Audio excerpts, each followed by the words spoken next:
प्रणाम करते हुए आज हम आपको नाग पंचमी की कथा सुनाते हैं। नाग पंचमी का त्यौहार श्रावण मास के शुक्ल पक्ष की पंचमी तिथि को प्रसन्नता पूर्वक और भक्तिपूर्ण रूप से मनाया जाता है। नाग पंचमी त्यौहार की कथा हमारे सनातन धर्म के अति महत्वपूर्ण ग्रंथ शिव पुराण तथा अन्य पुराणों में वर्णित है। प्राचीन काल में एक नगर में एक सेठ जी रहते थे। उनके 7 पुत्र अपनी पत्नियों सहित सुखपूर्वक रहते थे।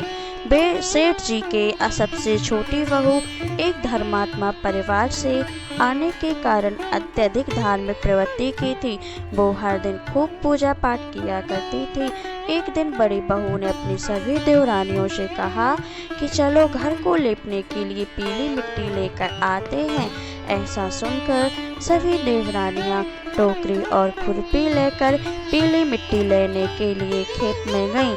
वहां जब वह मिट्टी खोद रही थीं, तब वहां पर एक सांप निकला, जिसे देखकर बड़ी बहू खुरपी से उसको मारने लगी।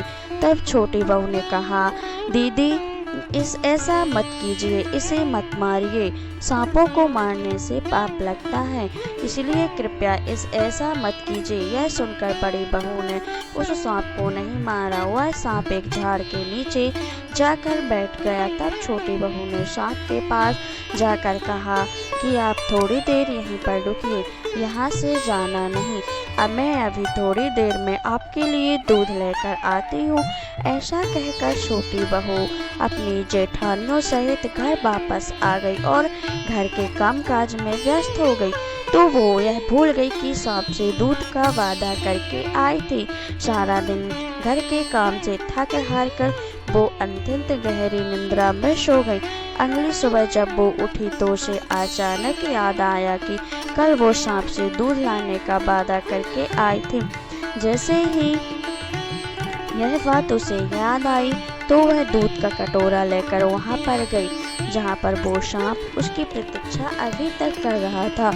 जब वह सांप के सामने पहुंची तो उसने उससे क्षमा याचना की और कहा कि भैया मुझे माफ कर दें, कल जो मैंने आपसे प्रतीक्षा के लिए कहा था, किंतु घर में जाकर घर के काम में अत्यंत व्यस्त हो गई थी, आपके लिए दूध लाना भूल गई। सुबह जब उठी तो मुझे अचानक याद आया, तब मैं भागी भागी आपके लिए दूध लेकर आई हूँ, इसलिए कृपया कर आप इसे ग्रहण करें और मुझे क्षमा कर दें। उसकी यह प्रार्थना सुनकर अत्यंत प्रसन्न होकर उसने कहा कि मैं चाहता तो तुझे अभी डसकर तेरे प्राण ले लेता, किंतु तूने जो मुझे अभी अपना भैया माना है, इस कारण मैं तुझसे प्रसन्न हो गया हूँ और तुझे जीवन दान दे रहा हूँ। मेरी प्रसन्नता के कारण अब तुझे जो वर चाहिए वह मुझसे मांग ले, मैं तुझे सब कुछ दे सकता हूँ। छोटी बहू ने उससे कहा कि मेरे परिवार में मेरा कोई भाई नहीं है, इसलिए मैंने आपको भैया कहा था, तो क्या आप मेरे भाई बन सकते हो? यदि हाँ तो मुझे कुछ भी नहीं चाहिए, बस इतना करना कि जब भी मैं आपको पुकारूं तब आप वहां आ जाना, यह मेरी मनोकामना है। सांप ने प्रसन्न होकर कहा कि आज से तू मेरी बहन है, तुझे जब भी मेरी सहायता की आवश्यकता हो तब मुझे पुकारना, मैं चला आऊँगा। इस तरह उसे एक भाई मिल गया।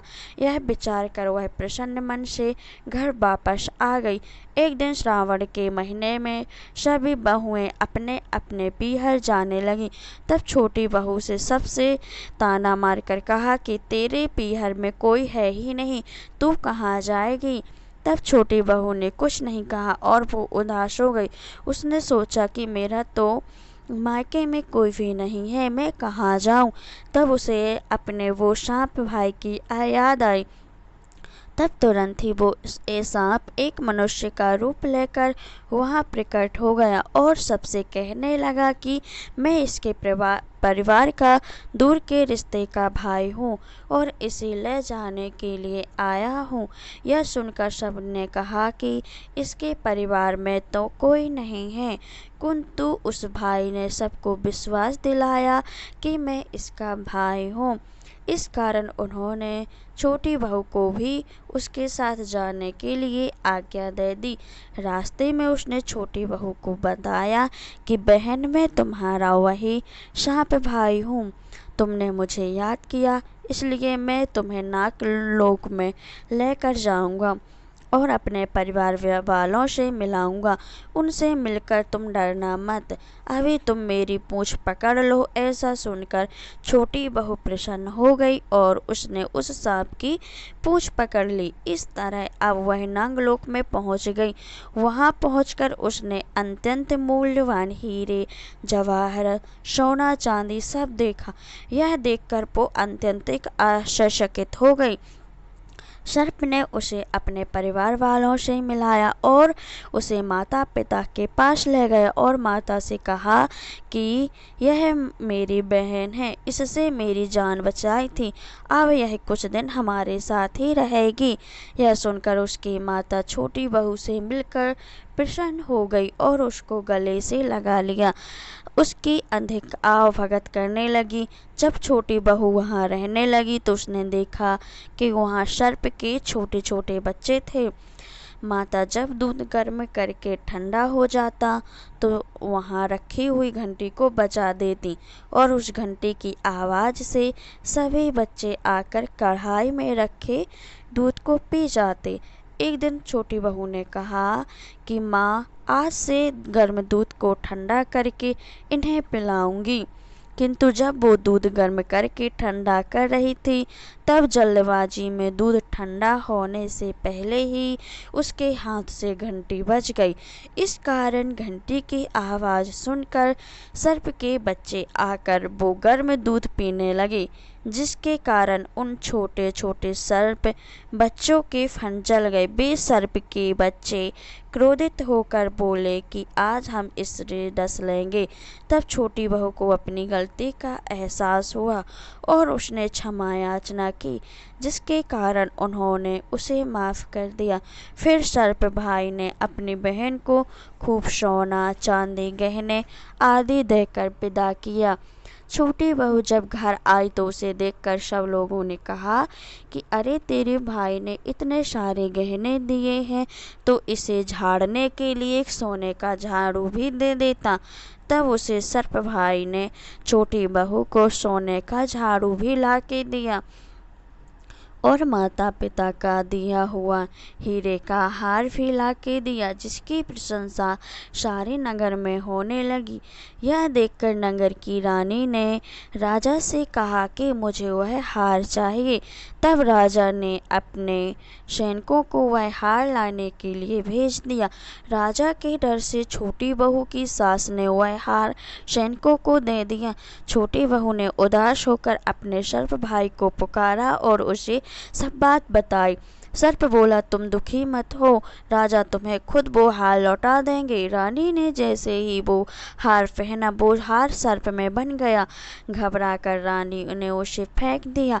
यह देखकर राजा ने छोटी बहू को उपस्थित होने का आदेश दिया। जब वह राजा के दरबार आई तो उसने राजा को सर्प भाई की सारी बातें बताई, जिससे सुनकर राजा आश्चर्यचकित हो गया।